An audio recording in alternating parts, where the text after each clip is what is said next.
his little CGI butt.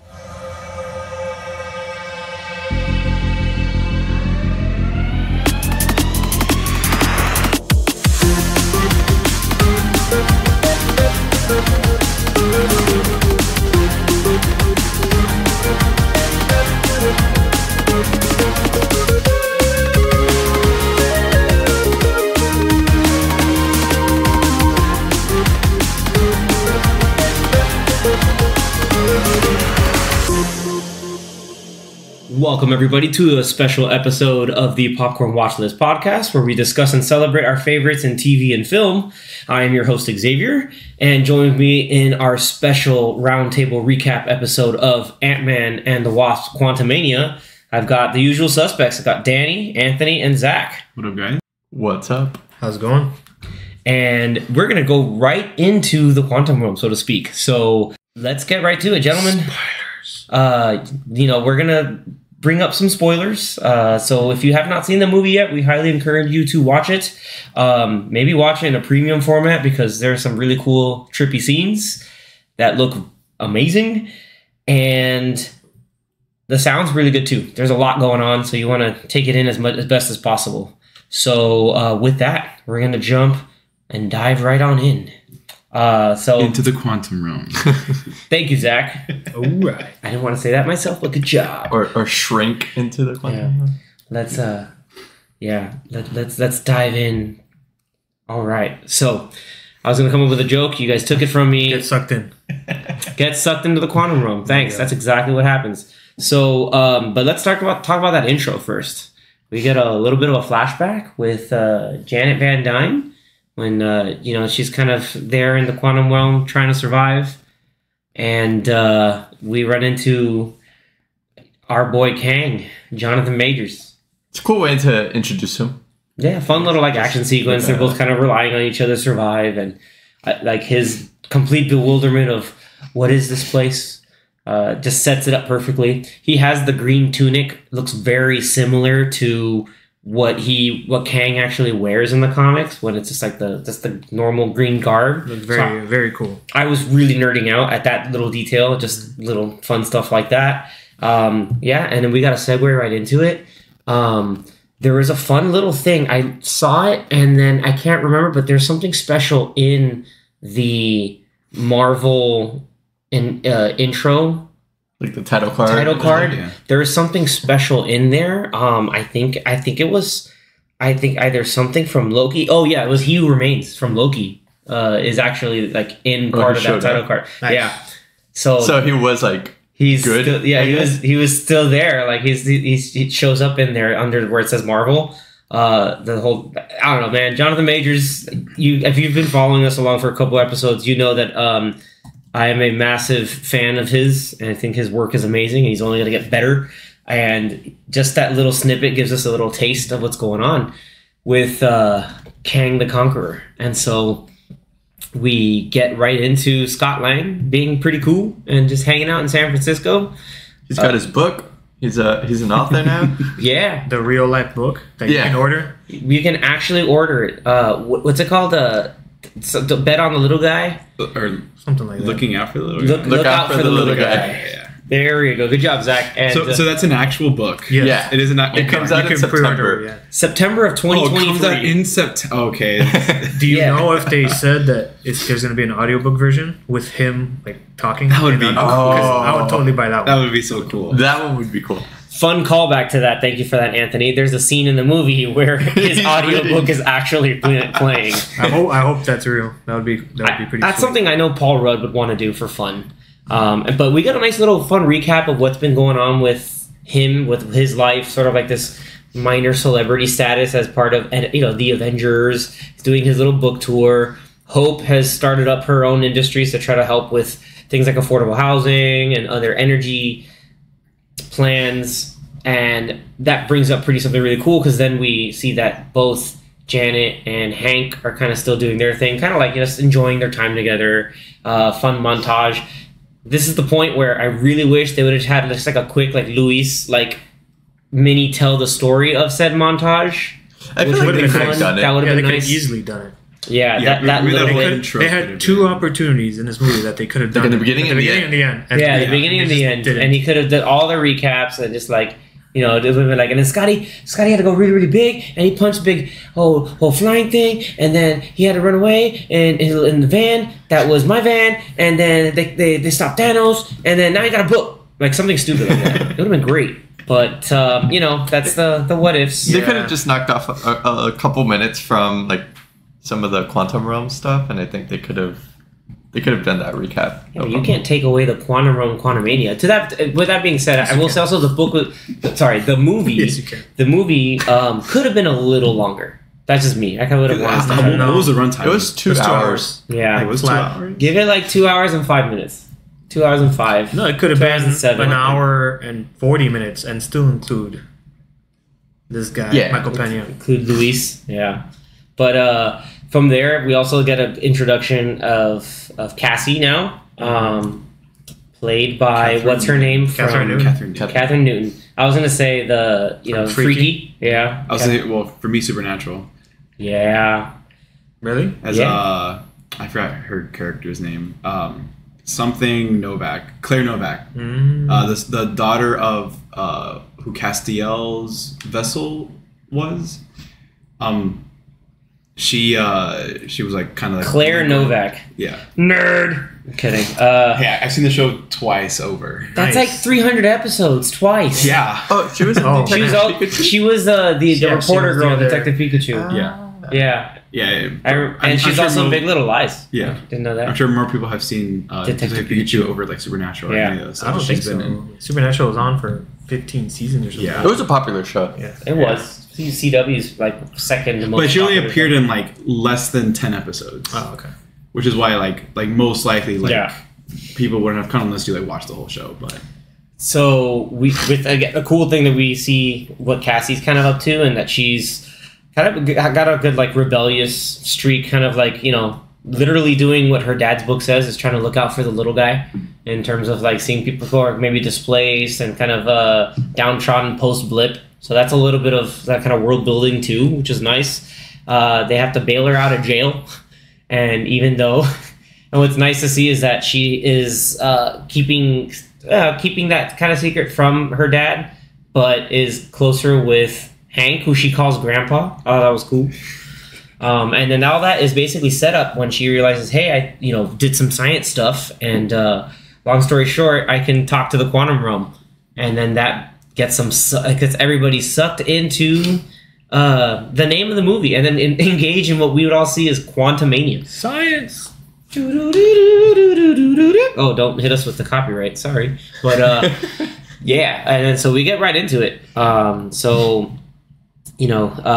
From there we get what is a lot of effects, honestly a lot more lasers than I thought there would be. There's just a crap ton of lasers. We get just a couple small minor characters. You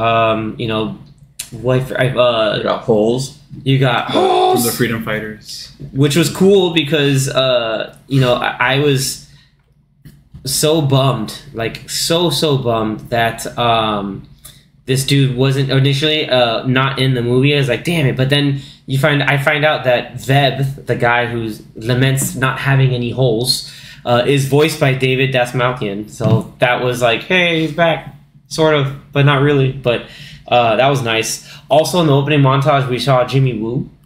They went on lunch or dinner. Still impressed by magic. He did a magic trick to get his credit card out. And it was like a nice. He's like, yeah, again.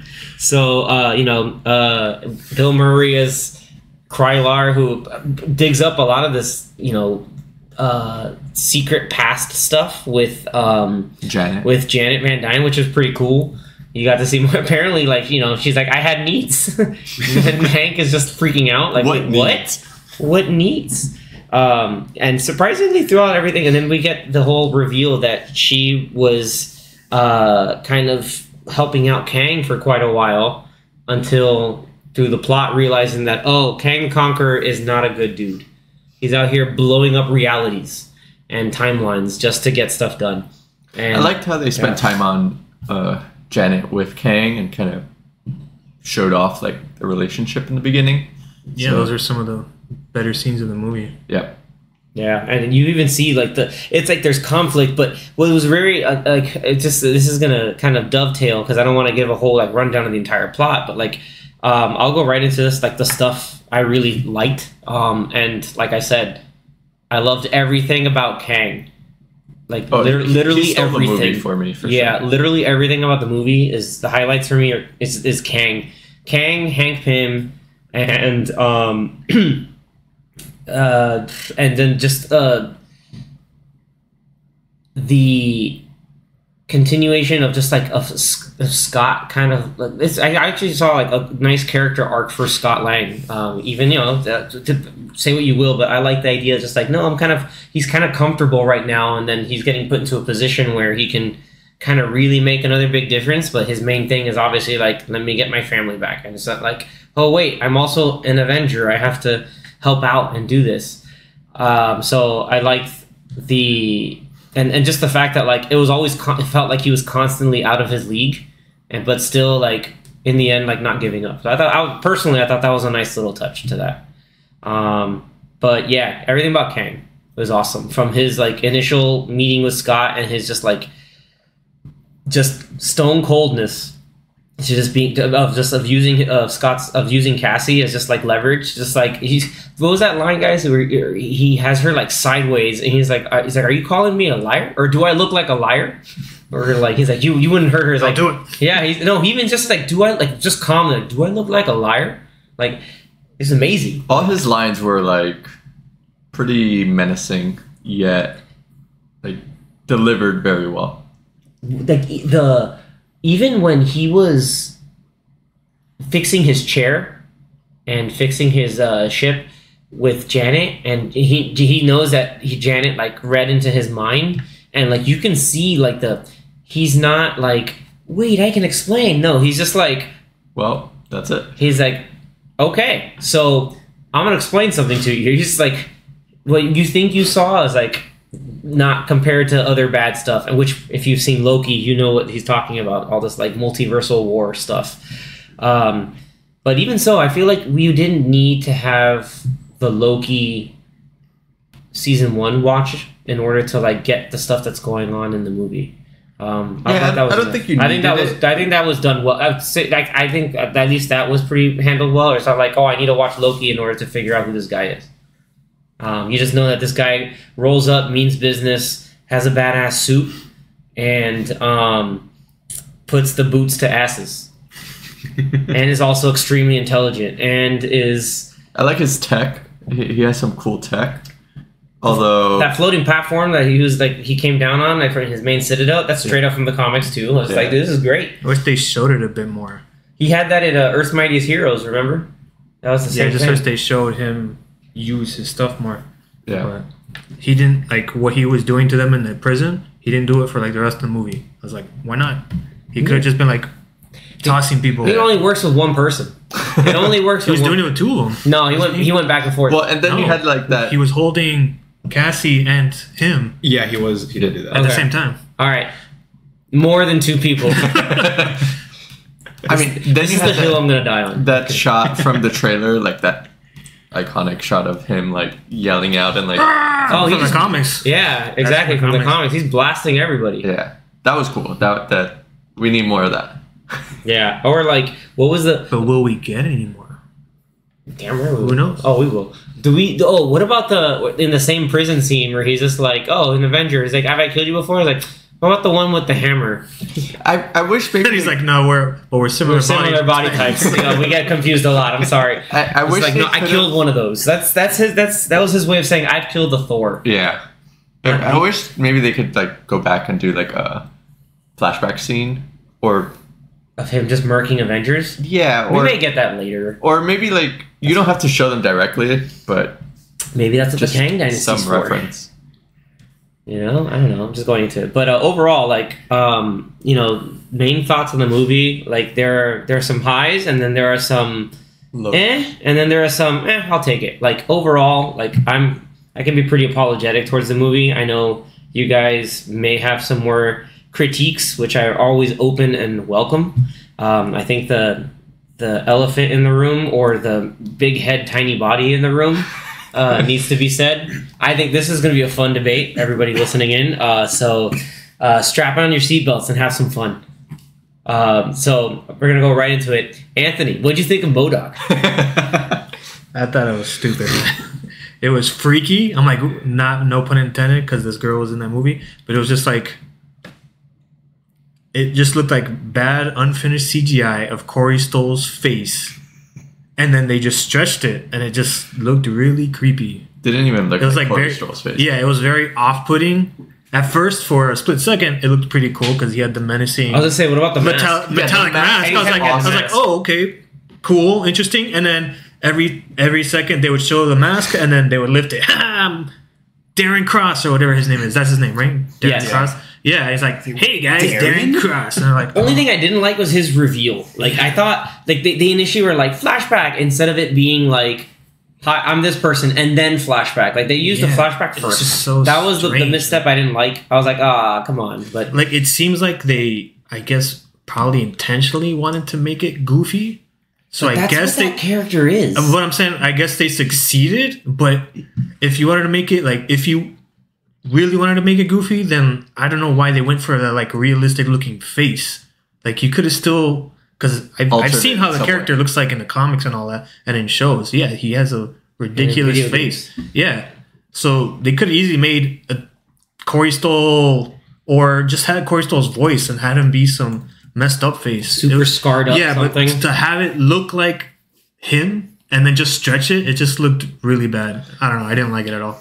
I think I laughed at it the first 2 times they showed him, and then the other 4 times they showed him, I was like, oh. And then I only really liked it at the end when he dies. Like, okay, that was funny. I like that. But it's just like, Don't be a dick. but it was so strange. Dick. So strange. I thought it was so goofy, it was perfect because of just how weird it looked. I was like, you know what? This is the only way you're going to get it. Like, you're not going to try to simulate what's in, like, the MODOK show because it still looks really weird. Like, the stop motion one that was on Hulu. If you're going to try to replicate it from the video games, which it's really good, by the way, but I only got 1 season. Pan Oswalt, right? Yep. You also get, like, or like it's something from like Marvel vs. Capcom 3 where he has no pupils and he's just all a wrinkly face like that would just look too weird because you still have to relate it that you're making MODOK be this character and not what he is in the comics. Right. Like, I didn't mind that it was Darren Cross. It was just the presentation was so strange. Yeah. You know what I thought was really funny was the one thing was kind of like, it was so goofy, but I was like, you know what? I guess that's what we're getting is his little CGI butt. That was so weird. Someone worked on that. Yeah, I was just like, one guy had to work on that, and he's like, I'm proud of this. Render it for weeks. Let me render MODOK ass. He spent time on that instead of the face. That's something. MODOK ass. One thing that I want to mention, I don't know if you guys noticed in Loki, because it was a while ago. There was one scene in Loki where you see the Yellow Jacket helmet in like before they get to the He Who Remains area. Mm-hmm. There's a Yellow Jacket helmet there. Oh, really? So I'm sure that's like within the castle or like outside. Outside, like while they're walking up to it. Oh, okay. And so that after was the like whole Elias thing, like on Yeah. the floor. Yeah, that was like the whole tease. No, that was the one. That was it was in what is it called? It was actually outside in the void when Elias was guarding the void, and basically where all of the stuff. And then when they broke through to go, okay. Yeah, so it's there like in the middle of the field, so it makes sense because the quantum realm is under all of that. Yeah, I remember that. Well, that's the thing. They still haven't really said where all that is located. Janet said it in the movie. No, I'm saying where Loki takes place. Oh, when more important. No, I'm saying like that area where that castle is. We don't know where that is. It's basically in a void. That's what she mentions. Like, it's in the void, and the quantum realm exists beyond the void. And it's because, as we find out at the end of the movie with the first post-credit stinger, they basically threw this Kang the Conqueror into some place that's even beyond that he can reach, which is in just the quantum realm. It's like the ultimate place. Just send him somewhere, sabotage his ship, and he can't get back. But big old fight sequence. Hank, the ants. I remember at first I was like, man, where'd the ants go? And then the ants came back, and I was like, you know what? It was pretty cool how they brought it back. I'm cool with that. Oh my god. He said that they evolved sentience and are just like, we're super smart. Of course now. they went through like 1,000 years of time like, dilation. They did the light year day. thing. Yeah, well, in their version of a day was them for like thousands of years. Yeah, exactly. Yeah, and so they procreated. They became a type 2 civilization. Type 2 civilization. He's like, I don't want to throw out the word communism because it's pretty. No, Socialism. He's like, socialism is pretty charged word these days, and it was nice to see. Like, why even? Why? Because like that's literally how you see a commune type of thing. But I like seeing Hank Pym nerd out on a lot of his stuff. Like he nerded out on a lot of the ants, science, some of the quantum realm stuff. But it was funny then Janet even saying just like, I love that you love it. That's the perfect like spouse response of just like, you know what, I love that you love it. It's the same thing like I think like Joe Manganiello and like Sofia Vergara. He loves Dungeons and Dragons, and she's just like, I love that he loves it. Like that's it. Like it's just I'm not gonna get into ants. But there you go. But Kang got wrecked by ants in the end because right before what I thought was one of the coolest lines in the movie, him saying, you know, it's like you talk to ants, like just trying to like say like you're nothing still. Like the whole thing there still is awesome. And then bam, just get wrecked by all these ants. But even then, homie rolls up at the very end and dude, Scott got annihilated until wailed on. Yeah, wailed on. No, he got Kanged on. He got hanged on. Yeah, just like even with like it's interesting to see like how much of it was Jonathan Majors' like input of just like because some of the hits he's like doing vocal inflections are just like, oh man, that hits strong. Like I don't know if that's just like post Creed stuff that he was doing or what. But he's just that like was his Creed practice, and it's just like, oh my god, like just there was a point where I'm pretty sure like he 1-inch punch Scott. Like it was he hit him with an elbow. Like he just outmatched him in every way. So how do you practice to fight against Killmonger? Against that man. Against that man, just pop. And then. What's it called? Wasp got a couple punches in. Oh no, she got a whole bunch of shots. Shot him with her lasers. It's just like get shot by all the things, and then she did a lot of that in the movie. I kind of wish she did more. That was it in the two scenes. I like her new suit though. And she saved him twice. And she kept asking Janet, like, "You need to tell us more stuff." Yeah, like, she was just annoying. Like I need you to tell us stuff. But it was annoying that for Janet didn't say anything. It's like, why are you waiting until an hour into this movie to explain talk it? about for the plot, guys? For the plot. Talk about my boy Kang. Like, let's go get to him. But anyway, then like I don't know if homie in the end, like I don't know, guys. Like I don't know if he's dead or not. I think he is, but I don't think so. The Council of Kangs said he's dead, but but I figured they're also not. Know. Yeah, like they're like a major threat, but they're not like super. I mean, I could go with it being dead because there's just millions of versions of he just shrunk because he shrunk into an engine that then collapsed on itself again, so he's got to be dead again. Something that I thought about, I don't know if they're gonna do this, but what if that first mid-credit scene doesn't take place right after this movie? What if them saying, oh, he's dead, is them making that up when they sent him to the quantum realm? No, because the reason not is because it's going to get really nerdy, everybody. So mid-credit spoiler. So you have Immortus, Ramatut, and what I think is the Scarlet Centurion, or just a Centurion because he's not red. Weird costumes. Yeah, because they're all weird versions of Kang. No, I'm saying like they could have looked better.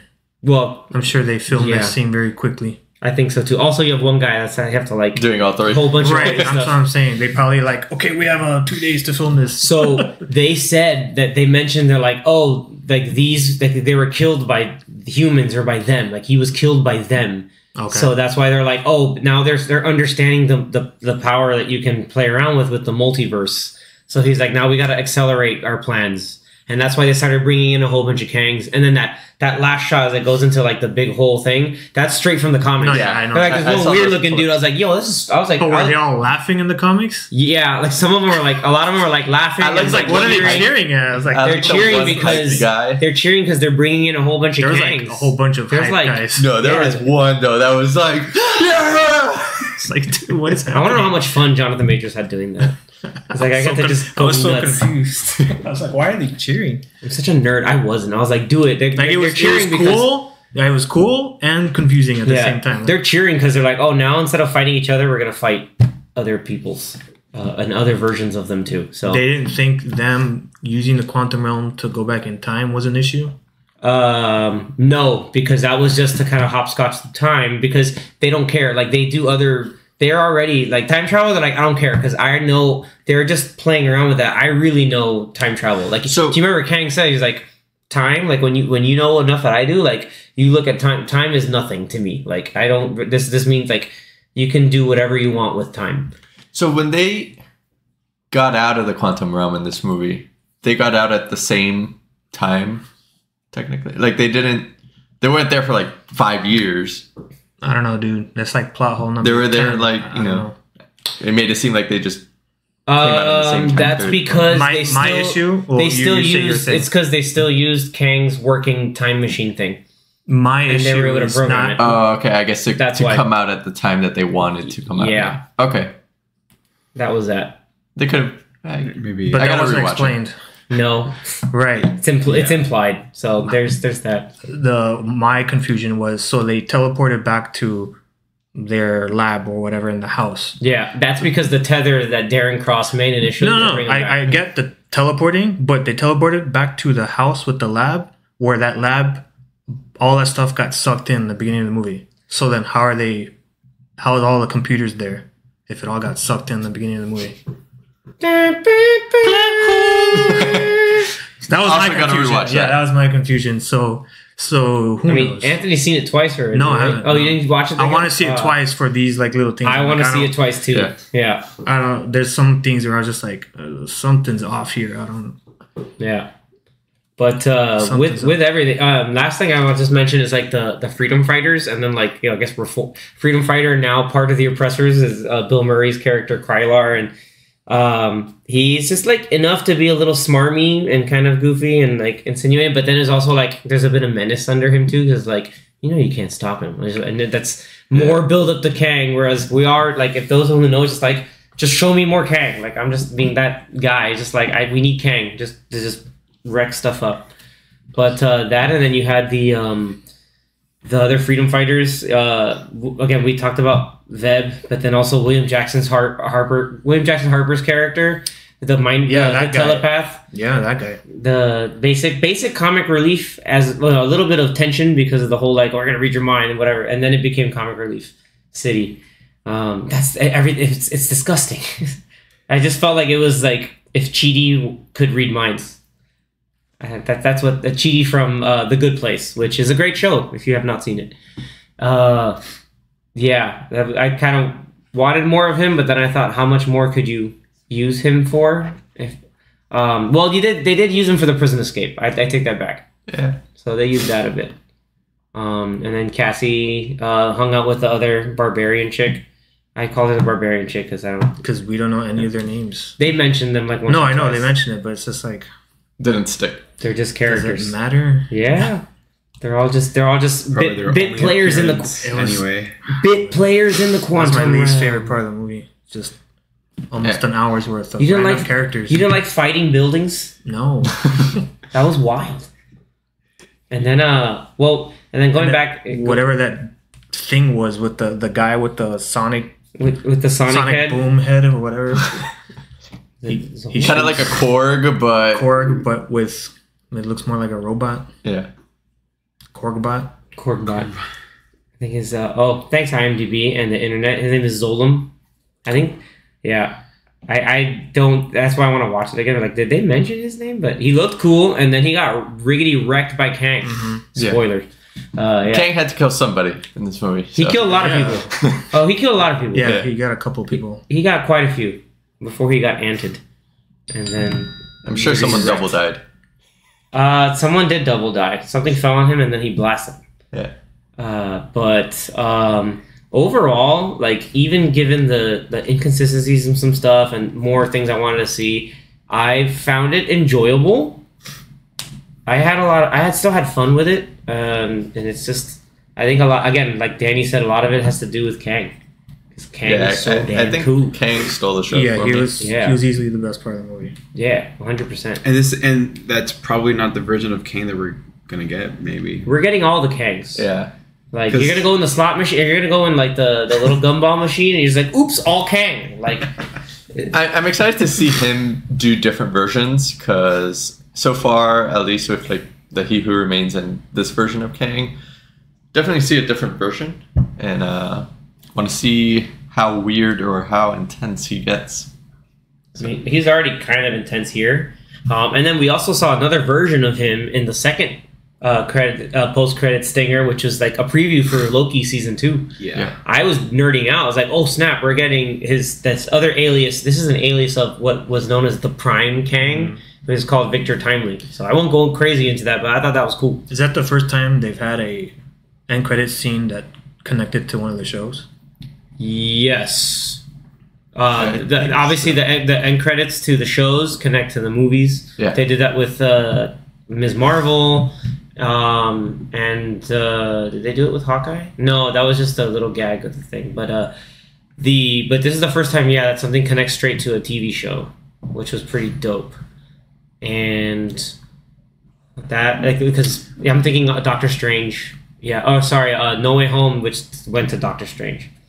Which Doctor Strange, if would have at least acknowledged, WandaVision was something, but whatever. I think WandaVision then connected to a movie, but yeah. Sorry, I went on a tangent, but yeah, Anthony's right. It's the first time I think it referenced and gave something directly from one of the shows.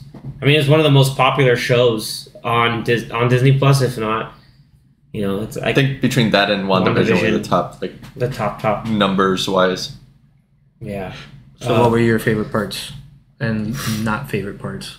I said Kang. Everything to me is.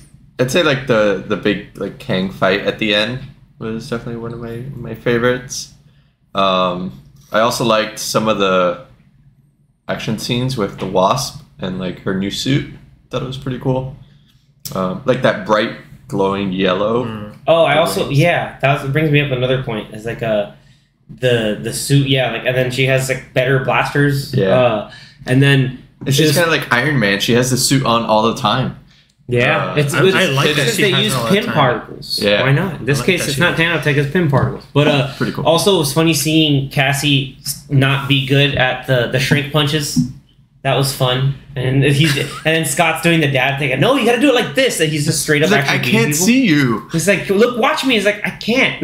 That was a perfect like parent thing. Just like when your parents are like, no, you just do it like this. Like, what? Like that's barely an explanation. I think you mentioned it that there were like one or two scenes where she went really tiny, and that was the one CGI was the CGI terrible. looked really weird. Like it looked off the way she was walking while she was tiny. Was it more the background? It was like half done. No, it was just like it was like the background. It was like a twitchy walk. It looked strange. Yeah. Yeah. But then other times where she was small, it looked fine. So it was like those two scenes. Like And then before watching this movie, not done the butt. Modok's butt. That's where all the money for this. Modok's butt. It's like, we only have like 10 million in the budget left. What should we do? Make Modok's butt look good. Before watching this movie, the same day I actually saw Ant-Man 1 and Ant-Man 2. Nice. And one thing that I feel like they didn't do as much in this one that they really focused on the first one and a little bit on the second one is like when Ant-Man shrinks and like some of those sequences of him being small, like the sense of scale, and like just cool, innovative like things to mess with. I just feel like that was lacking here. I think mainly they were going for like the big Ant-Man. I got the giant man, but I think like it's a giant Ant-Man. Yeah, the thing is, I guess because when you're in the quantum realm, it's like now how are you gonna do sense of scale when you're it's not tiny like, in the quantum realm? Also strange. Yeah, That's like the downside of making this movie be about like, hey, we're gonna have a big epic adventure with the little guy, and like where he's normally known for small capers and heists and in stuff. the first movie, he got out of. I know he wasn't as deep, but he got out of the quantum realm by going bigger. So how is he? He shrunk. I think he didn't really go into like he went really far, but not that far. He didn't get there. Didn't get to really like as far as where Janet went. Like he got to a certain point where it's just like, okay, this is like some points of matter in existence, and then they used that to kind of like figure out how to get to the second one. And like, which was nice because during the heist of this movie, the whole thing was still just like thinking about Cassie, and like he thought about Cassie in the first one. What was it? Bumblebee Man? What did she call Darren Cross? Was it Bumblebee Man or like Killer Bee Man? I was like, is that the bee guy? For the first movie. He's like, oh my god, it's the bee guy. And I was like, that was cool. I was traumatized. One thing I will say I didn't like was that when they got the cake, she didn't make a callback to like the first movie. She's like, it's so ugly, I love it. Her as a little child, like a 6-year-old kid, was hilarious. Yeah. Here's a little bunny. It's all messy. Like, it's so ugly. I love it. Like that. I wanted more of that. But Baskin Robbins guy can't make cakes. And then looking at the reviews for this movie, it's very divisive. So yeah, we got the critics rating it a 48. Not liking it, yeah. The critics not liking which it. Which is tied with half of critics liking it and not liking it. Yeah. That's kind of what that means. Remember, it's an aggregate score, so it's an aggregate rotten. However, what's the audience score? It's an 84, which a lot of the audience does seem to enjoy it. Surprising. I think a lot of, your maybe general or casual audience are like, this was cool. We're talking about likes and dislikes. Like, I feel like the third act, there's just like, because there's this whole like, hey, we're revolting against Kang. Like, there's just like very CG effects heavy and really there's like almost too many lasers. I was just like, this is a lot to kind of keep up with, and you could really tell that there's just a lot of shooting behind the digital volume that's going on there that kind of took me out of some scenes, and like the sense again, like to Danny's point, like sense of scale wasn't there. So like the overall craft is kind of whatever, but the nerd in me liked a lot of the other cool stuff that we saw overall and what this movie gave and then what it sets up. So, that's pretty cool. I'll take that what it is. But Zach, any extra thoughts on your end? For me, I did overall enjoy the movie. I probably would maybe rate it a little bit lower than the first two because, the first two were definitely a little bit more simpler, a little bit more grounded, I think, compared to. This one they do kind of take it more into like the smaller but bigger in scale. Yeah. Yeah, and then I guess that's the whole theme they were going for. But, and then going for or having a bigger like there's more risk to it because the villain is high stakes, is like going to be the ultimate baddie at the end of this saga. And we get just one taste of that when there are going to be potentially thousands, right? Overall, it's still a really decent movie. I think it's still enjoyable. Yeah, I would definitely rate it higher than what like the critics' aggregate score would be for Rotten Tomatoes, but somewhere in the middle between that and the critics. Yeah, well, so that 48% is not they're saying it's a 48 out of 100. No, for sure. That's just like some that's a split. That's almost an even split of people saying I liked it and people saying I didn't like it. Yeah, so for anyone wondering, like with Rotten Tomatoes, there are two scores. The percentage is just like a critic or like even just a regular audience member rating it that they like it or they don't like it, thumbs up or thumbs down. And then there's a separate like out of 10 score. Because what do you have it pulled up there, Danny? What the out of 10 score? Yeah, because it should say like 40%, and it has like an average of 5 point something or 6 point something out of 10. That's usually how it works with these. But I do believe that it falls somewhere in between. Like my view on the movie falls somewhere in between those two. Like maybe like a 70 or so, I think is a decent. Would you say you enjoyed it better than Thor: Love and Thunder? That's the big question. Yes. I think I enjoyed it as well, more than Okay. Thor: Love and Thunder. It's because of Kang. Yeah. Yeah, Kang just brought it. Kang's too good. Kang is too good.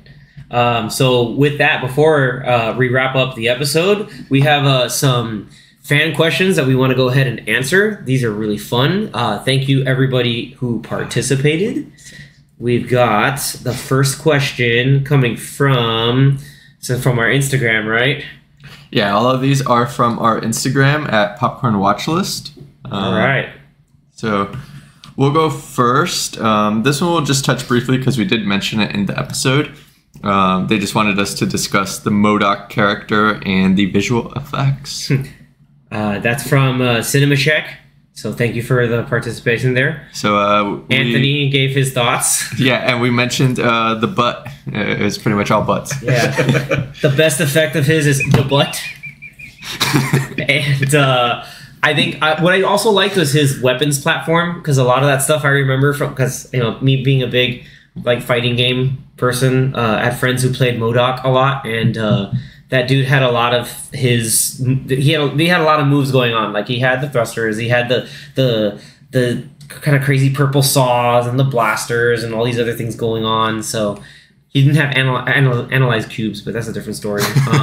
But yeah, best part is when he's covered up in the battle mask. Like, Yeah, the that battle looks mask was legit actually- and looks legit scary. Like that's where he looks like the most in the comics, but it's just this like plate, just an angry face with the gritted teeth and all. Like that's probably the best part. Yeah, I agree. I think that definitely had a good look. Yeah. And then it was And very then they shortly used. remove it. It was like 2 seconds. And then, that's scary. but whatever. I like like I said before. I'm cool with the effect because of just how goofy it is. It did a little bit of a Thor Ragnarok thing where, like, when they were looking at the planet, it's like, oh, don't worry, the foundations, blah blah blah, and oh no, it's gone, and it's gone. I was like, Yeah. okay, it's kind of dragging on a bit, but like he was kind of just like, can I die an Avenger? Like it was giving me flashbacks of like stuff that's in the kind of like the weird tone from the MODOK show. I was like, oh, I'm getting weird flashbacks of this, where he's just like, you're my brother. I was like, what? He's like, what? No, He's not like, really. he's like, I guess. He's like, yeah, and I died an Avenger. Yeah, you did. I'm not gonna. Scott's like, I'm not taking that away from you. Like, yeah, you tried to hurt my daughter, but I couldn't stop but think that it was like, it reminded me of Teletubbies, the freaking the baby face in the sun. So MODOK was just like the grown up of that baby. That and it or- shuts the baby face on. That And or like- George Lopez in.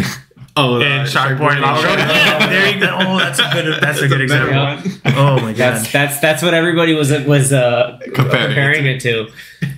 Shark Boy and Lava Girl walked, so Ant-Man and the Wasp: Quantumania could fly. Yikes. Nice. I mean, for me, I'm gonna like. I think it was fine. I didn't mind the weird CGI face. I think if it was like meant to be goofy on purpose like that, then okay, it makes sense. So I didn't mind it. But then like Xavier was saying, like with the mask on, it looks really sick.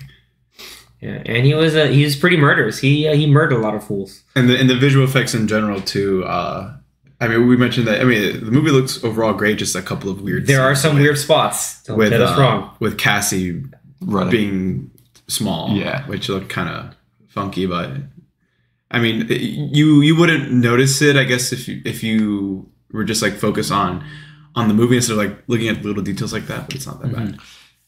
The thing it's that there. I feel like we noticed it just because of the clip that was shared officially from Marvel Of all on the social scenes- media. of all the scenes they chose, it just happened to be one that. Yeah, just they chose that one, and I think you noticed it right away. But oh well.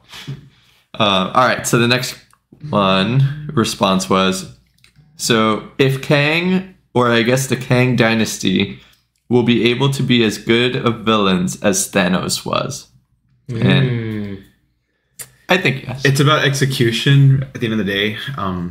So far, they haven't. Well, up until this movie, they haven't really built up much aside from the little teaser we got with Loki, and then this movie. I think that's kind of. I mean, we did the all same thing with done. Thanos. Like they just showed him like at the post-credit scenes, like here and there, Yeah. and then And then in Guardians. Well, in He was in Guardians, Guardians. he was a big threat because everybody kept Correct. talking Yeah. about him. He was They've all talked part about of him it, in yeah. other. like Now they talk slowly about ramps Kang. up.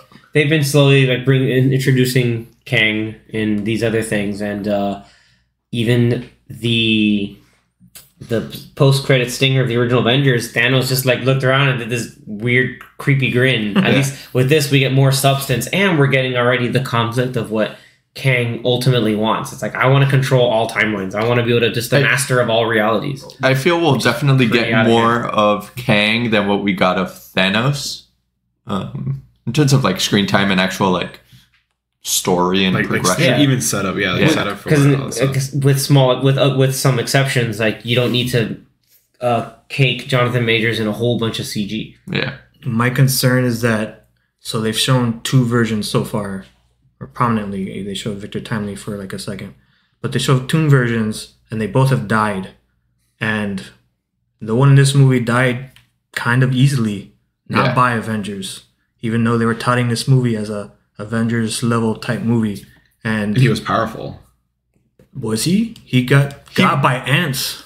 Well, there were a lot of ants. For the record, he tried shielding the ants, and they said, "Wrecked, son." I know, but that's what I'm saying. Like, I saw so far you've shown 2 of them. Yeah, you've shown 2 of them. One of them, obviously, He Who Remains wasn't combative, but he was more chill. Yeah. So I'm not counting that one. He wanted to go. This is the one who they were saying he's the conqueror, and he got by 1 Avenger and ants, or 2 Avengers. Yeah, he's a conqueror. He was one that was like the ultimate. Apparently, it looks like the ultimate one who wanted to just be rebellious against all the other Kangs. So kind of like Zach said, like it depends on execution, because now you just have to show whichever ones are the other ones. They have to be much better than this one. Because one thing... I still am on the club that I don't think he's dead. I think this version is going to come back.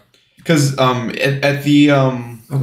even though they're all saying, "Oh, he's dead," I think I would love for him to still be alive, but they're just. I think he's gonna come back and be like, "Nah, I'm not getting got by ants." Because at the end of Loki, He Who Remains was saying how like there was a version of himself that was like way more scarier, more powerful. No, he said, "Wait till you meet my variants." Yeah, everybody. He was just saying like, "I'm the nice one." He's like, "I'm the nice one." Everyone else is crazy and they're worse than me. Obviously, as you can see, I thought he was like alluding to one specific. No, one. he was just saying all the Kangs. He's like, all the other me's are not like me. Yeah, I'm like the chill one. I'm the one who had to do what it takes to survive, and then he's just like, "Hey, like I got really chill because I made this to be the one sacred timeline."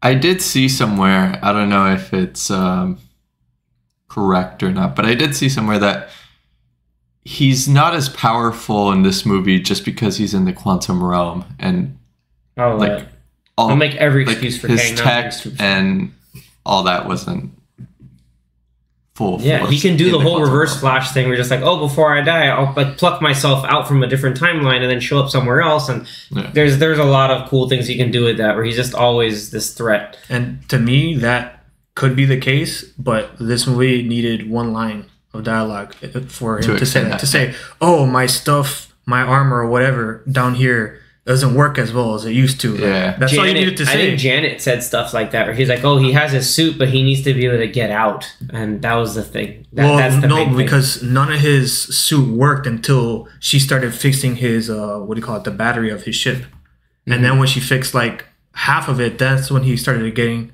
more powers back in his suit. Yeah. But it all had to do with his ship, not necessarily him. So if that was the case, that somehow he became weaker down there, they just needed to say one thing and they didn't. So it's kind of, I would be fine with that if that was the case. If they sent him down there because they knew that he would be depowered down there, but they need to say those notes things. From Anthony. Too much subtext. or just not enough. Too much subtext. No, like if you're asking for overt exposition there, which is what you want to know to figure that out. Yeah. Another random thing about him being a threat. Every time he had like the blue thing and the blue helmet on, I don't know, he looked cool. No, yeah, he looked awesome. The costume was awesome. Yeah. Everything about him. Everything about him. Cool. He was for me the best part of the movie. I think everybody agrees. Yeah. And next one. That question was from Balake Talks? Balake Talks. Balake Talks. Balake. No, it's Balake. Balake? Don't you give me like Balake? But thanks. Sorry if I didn't say it right. The next one is from Movie Reviewer. Nice. He's the reviewer of reviewers. So give us we a got review. Which Cassie Lang had the best on-screen chemistry with Scott? The little girl. The little girl, Yeah. hands down. The little girl had the 100%. best. Little girl. That was such.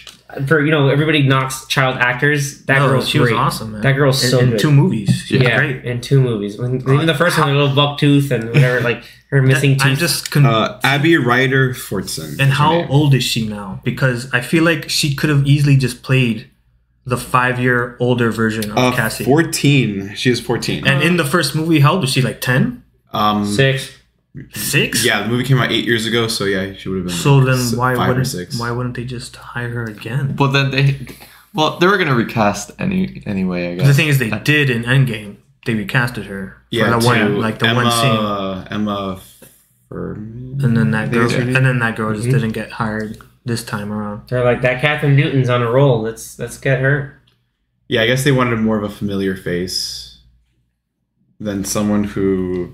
I mean, I've never seen. I mean, I didn't have a Emma problem with her. Furman before. She wasn't bad. She wasn't good. She was only there for she was 2 just seconds. She did the job. No, I'm saying Oh. Catherine Newton. Okay. She did the job. Yeah, she did her thing. She but did what needed to be done. yeah, definitely the little girl from the first 2 movies was great.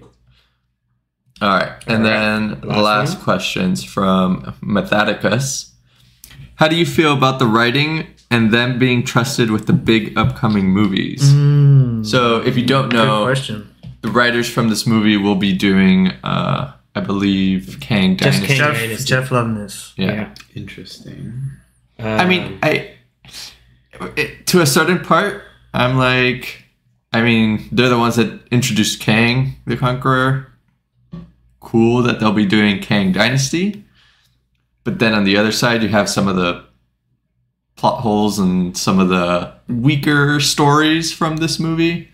I just hope that, they do have a couple years to get it all together, and they're already starting. So Get out the kinks. Because Michael Waldron was the one who did Loki, and he's also going to be doing Secret Wars. Secret Wars. Yeah. So it's like, so between these 2 guys, they both at some point worked on Rick and Morty. So I think I was gonna say that Kevin that Feige really liked, I guess, what they did on Rick and Morty. Yeah. They weren't there for like tons of episodes, but they both had worked on a few episodes.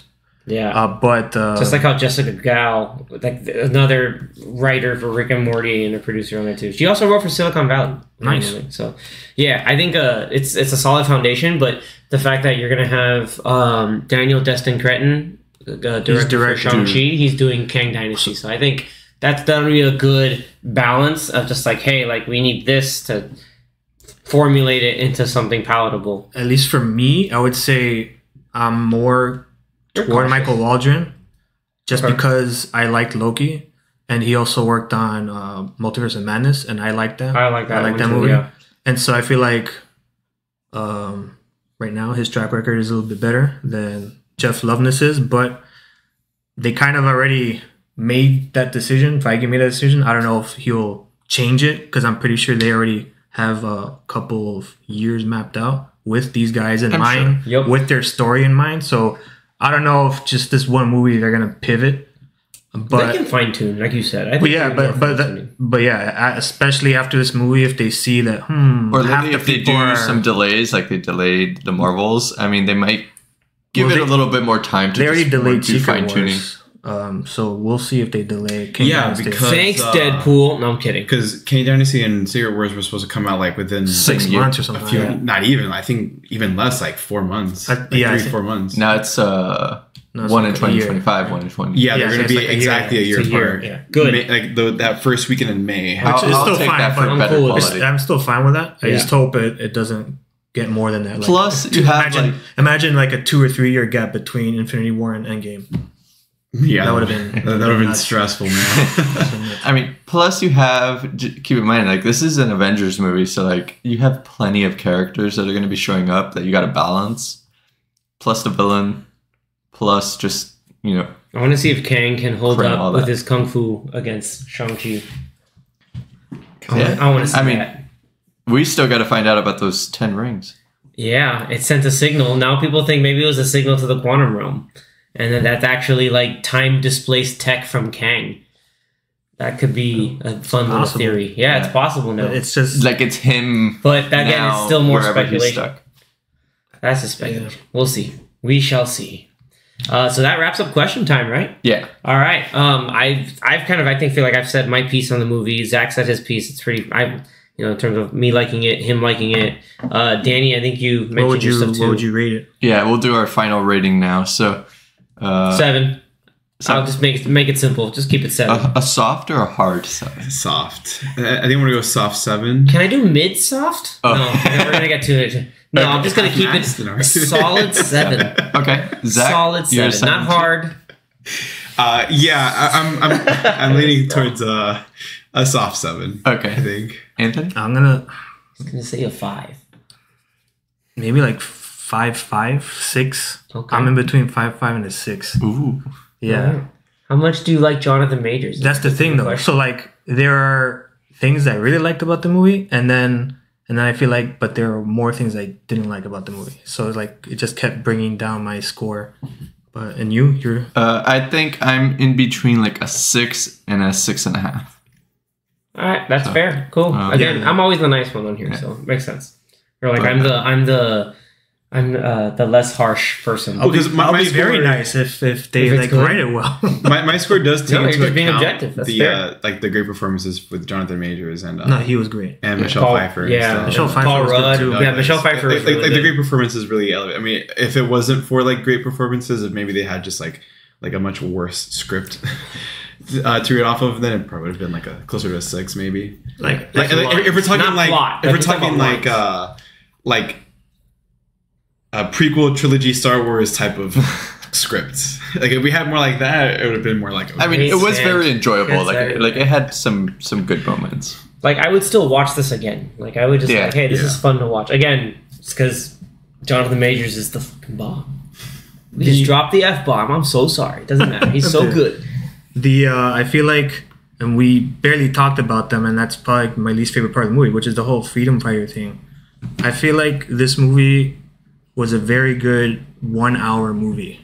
And then they're like, but we got to make this at least a hour and 40 or 2 hour movie. And then they created this whole subplot of random characters. Yeah. That like, we all agreed that, yeah, they're random characters and you don't really care about them. Yeah, there's this revolution going on. It's like, but does it matter? Who does it? So, and it wasn't even them that helped to like help beat him. They were actually dying from him when they were doing the revolution. Yeah. If it wasn't for the ants, then all those people would have gotten got. I keep saying that they would have died. But so it's just like it made it even. It made them as like a group of characters even less meaningful. I don't know. I've seen a lot of people. They were just there. So it's like I would have rather this to me it could have been probably the amazing and awesome one of their presentations that's an hour long, and it could have been ridiculous. Marvel probably wouldn't have all this effects and these actors in a 1 hour thing. Yeah. But it could have been the best 1 hour presentation of like Ant-Man and Ant-Man family capers, and they got sucked in, and it was like the hour introducing Kang. And with the backstory and everything, like all the backstory between him and Janet, they could have done maybe like an hour and a half, and maybe cut some of those freedom fighter scenes. And then you're 20 talking minutes of Let Luis. There Be Carnage time. You're talking Let There Be Carnage runtime. Like but, credit to credit. Hell no. 90 minutes. No, but I think that's where Anthony brought up the point that I agree with, is that like use Janet Van Dyne and Michelle Pfeiffer as the connecting tissue to all of that, because obviously she was there for so long. Instead of having hope throughout the movie, Mom, why didn't you say anything? What's going on? She's like, I don't feel like telling you. It took her an hour to finally get to that. Her like the main backstory scene, which was really cool. Them working together and just like that. All of that could have been done earlier, and they could have taken out the freedom fighter stuff, and it could have been a really tight movie. So for me, that was like a big. It dealt with it messed with the what do you call it, the structure and the pacing of the movie. Yeah. And then there's just a lot of small things, just like he's like CG. No, well, whatever. If CGs, whatever. I mean.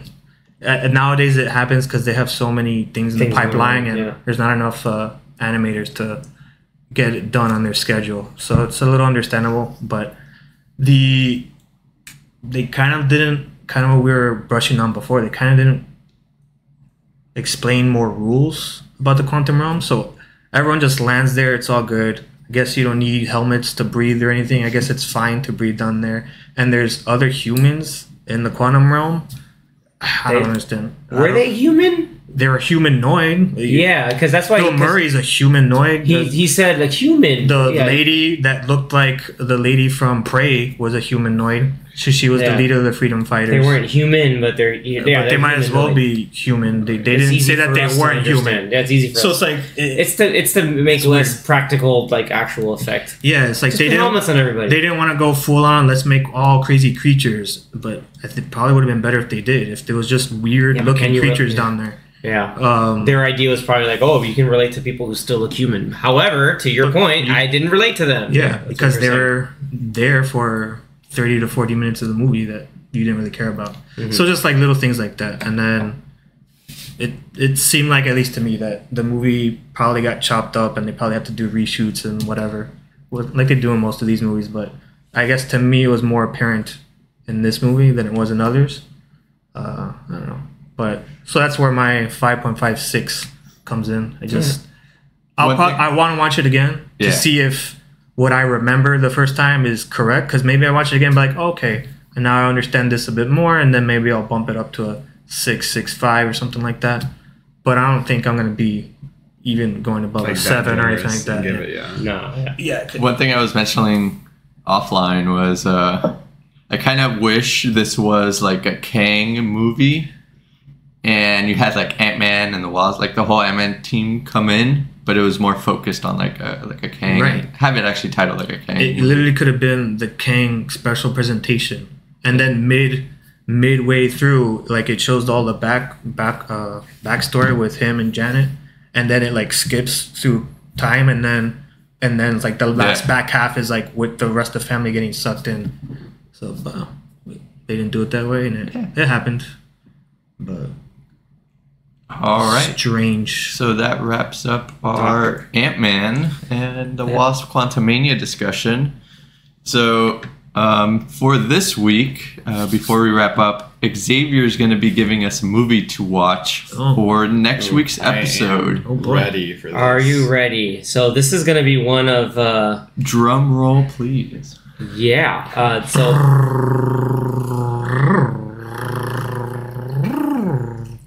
That's a very. It's a very interesting. That's more of a tongue roll. Or but no, Chewbacca. That's the soundbite for the day, guys. That's it. Platypus? Put it. You're done. No. So all right. So keeping it in line. So I've been watching. This is going to be a kind of a double thing, and I figured I have two sources of inspiration. One, there's a show on Apple TV Plus called Shrinking that has Jason Segel in it, which is pretty awesome, and it's really good so far. Harrison Ford. I recommend it if you need that Ted Lasso itch. But also, it got me thinking while watching Shrinking that why not we keep up the Paul Rudd mania and finally get around to watching I Love You Man. Oh yes. If I want anyone to say listening, I've seen it, but no, you haven't. No, you haven't. If you don't remember anything from that movie, we're gonna watch it again. You have not. I haven't seen it, so this is perfect. This is perfect. Paul Rudd Day. This is our next episode will be the tits. Will this be a Role Models and I Love You Man Day? I mean, somebody mentioned the Rundown, so there's a Sean William Scott connection with Role Models. I wouldn't mind if we just did a twofer, but that's kind of cheating. I can't do host privileges to cheat and then put two movies. But so let's start with I Love You Man. Actually, which one came out first? Just out of curiosity. I think I Love You Man. I Love You Man. I Love You Man came out in 2009. So yeah, no, Role Models came out first. I think it came out 2007 or 2008. Oh wait. Yeah, so it was 2008. So all right, we'll do the later one. We'll do I Love You Man. That was because your main. Paul Rudd and Jason Segel. Paul Rudd and Jason Segel. That's our connected theme there. So stay tuned. And J.K. Simmons. And this chick from Hank Mardukas. The Office. So stay tuned. Join us next time for that. It's a comedy, so Yeah, if you're listening to this as they drop, please watch it. If you've seen it already, rewatch it with us. It's going to be a lot of fun. I know these guys are going to have a lot of things to remember and to talk about with this movie. So, like Danny said, stay tuned. We're going to have a lot of laughs next episode. Thanks for tuning in, everybody. Thanks again to everybody who participated through Instagram and social media. You can always find us, obviously, through your podcasts, but also on Twitter, Instagram, and YouTube under Popcorn Watchlist. Again, thank you so much. You see us on those platforms. Please do us a favor and like and subscribe. It's going to help us out immensely, and we keep the discussion going and keep having some fun. So with that, everybody, thank you so much, and stay tuned till next time. Keep on popping. See ya. Later. Adios.